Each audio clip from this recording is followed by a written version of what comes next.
پر علامہ صاحب سے گفتگو جاری ہے۔ اچھا علامہ صاحب، یہ ارشاد فرمائے ہمارے اسلاف کی نظر میں بدشگونی کی حیثیت کیا تھی، اور ماہ سفر المظفر میں پیش آنے والے تاریخی واقعات اور بے بنیادی خیالات اس کا بیان فرما دیں۔ ماشاءاللہ، بہت اچھا سوال ہے۔ ماہ سفر المظفر کے حوالے سے جی ہمیں، کیونکہ ہم تک جو دین اسلام پہنچا ہے جی، یہ ہمارے اسلاف کے ذریعے سے ہی پہنچا ہے۔ بے شک بے شک۔ تو ہم جو بھی کام کرتے ہیں ہم دیکھتے ہیں کہ ہمارے اسلاف کا ان پر کیا طرز عمل تھا، سبحان اور اس اللہ۔ بارے میں وہ کیا فرماتے تھے۔ جی تو اس لیے یہ جو بدشگونی ہے، سب سے پہلے تو ہم یہی دیکھ لیں، یہ جو لفظ ہے بدشگونی، بد کو تو ویسے ہم سب جانتے ہیں، بد منی برا، جی، بدشگونی منی برا شگون، بری فال۔ جی تو یہ اپنے نام سے ہی ظاہر ہے کہ یہ بری چیز ہے۔ صحیح۔ ایک مرتبہ حضرت مولا علی شیر خدا کرم اللہ تعالی وجہہ الکریم خارجیوں کے ساتھ جنگ کرنے کے لیے تشریف لے جا رہے تھے، تو ایک نجومی راستے میں ملا اور کہنے لگا، اے امیر المومنین، آج آپ جو ہے وہ جنگ پر نہ جائیں، کیونکہ چاند آج عقرب میں ہے۔ یہ آسمان کے برجوں میں سے ایک برج ہے عقرب، اس میں موجود ہے، اگر آپ گئے تو آپ کو شکست ہوگی۔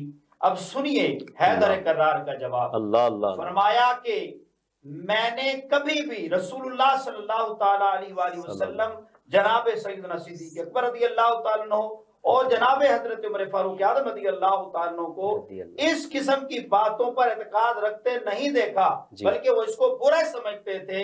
اب تو میں ضرور جاؤں گا، یہ تیرے اس گمان کو، تیری اس بات کو غلط ثابت کرنے کے لیے کہ ایک چاند اگر اکرم میں آ جائے، یا کسی چیز کو اپنے لیے منحوس سمجھنا، کسی چیز کے بارے میں اپنے لیے بدگمانی، بدشگون پیدا کرنا کہ یہ چیز میرے حق میں بری ہے، اس تیری بات کو غلط ثابت کرنے کے لیے میں ضرور جاؤں گا۔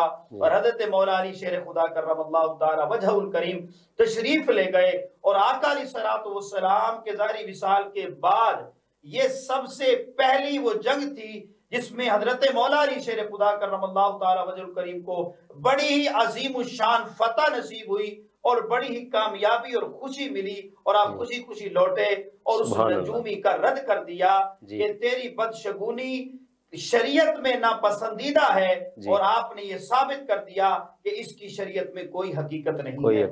اب اس سے پتہ چلا کہ ہمارے جو اسلاف تھے یہ نجومیوں پر اعتقاد نہیں رکھتے تھے، نہ یہ ستاروں کے احوال پر یقین رکھتے تھے۔ جیسے اخبار میں وہ ستاروں کی کوئی چیز آ گئی تو میرا ستارہ فلاں ہے، لوگ پڑھ کر اپنے آپ کو ٹینشن میں ڈال لیتے ہیں، مصیبت میں ڈال لیتے ہیں، جی میرا ستارہ یہ تھا، اب یہ لکھا ہوا ہے تو لہذا میرے لیے تو ٹینشن بن گئی، میرے تو پریشانی آ گئی۔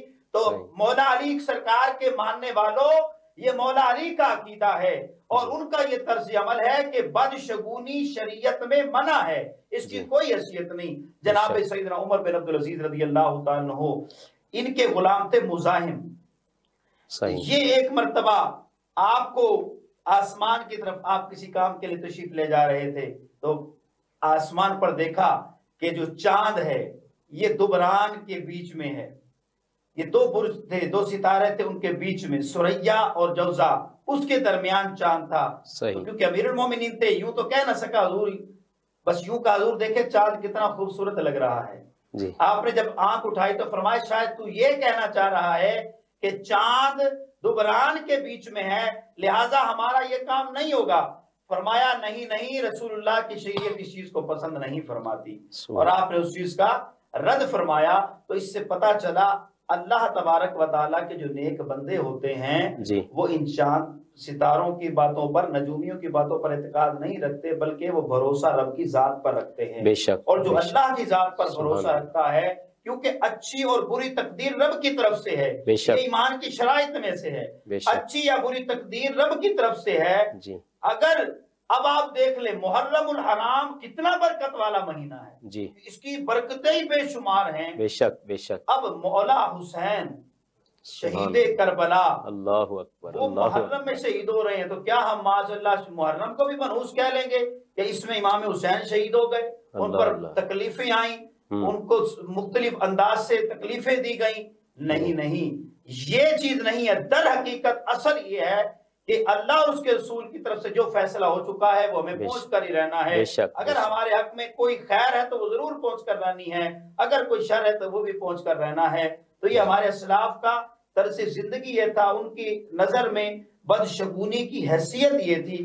اب مختصر سے وقت کے اندر میں انشاءاللہ یہ عرض کروں گا کہ اس ماہ میں عظیم واقعات کون سے ہو. پہلا واقعہ جی جو ہوا وہ یہ سنیں کہ حضرت مولا علی شیر خدا کرم اللہ تعالی وجہ الکریم اور سیدہ فاطمہ الزہرا سلام اللہ علیہ یہاں کا جو نکاح ہوا، ان کی جو شادی ہوئی وہ بھی سفر المظفر کے مہینے میں ہوئی. واہ واہ سبحان اللہ بتائیں جب سبحان ان کی اللہ. شادیاں سفر میں ہو رہی ہیں جی تو اس میں بے برکتی اور منحوسیت کیسی. جی جی اور پھر حضرت عمر بن سعد، حضرت خالد بن ولید جس کو سیف من سیوف اللہ کا لقب دیا گیا رسول اللہ صلی اللہ علیہ وسلم کی زبان مبارک سے، سبحان اور اللہ. حضرت عثمان بن طلحہ، یہ سفر کے مہینے میں اسلام انہوں نے قبول کیا. صحیح. اور کسرا جو ہے وہ بھی سفر کے مہینے کے اندر فتح ہوا.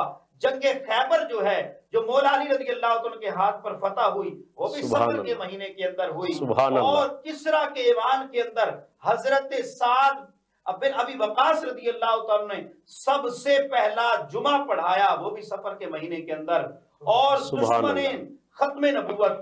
ختم نبوت کا جھوٹا دعوے دار اسود انسی، اس کو بھی سن 11 ہجری کے اندر سفر المظفر کے اندر ہی شکست فاش ہوئی اور جی مسلمانوں کو فتح نصیب ہوئی. تو یہ سبحان عظیم اللہ. واقعات تھے جو سفر المظفر کے مہینے میں ہی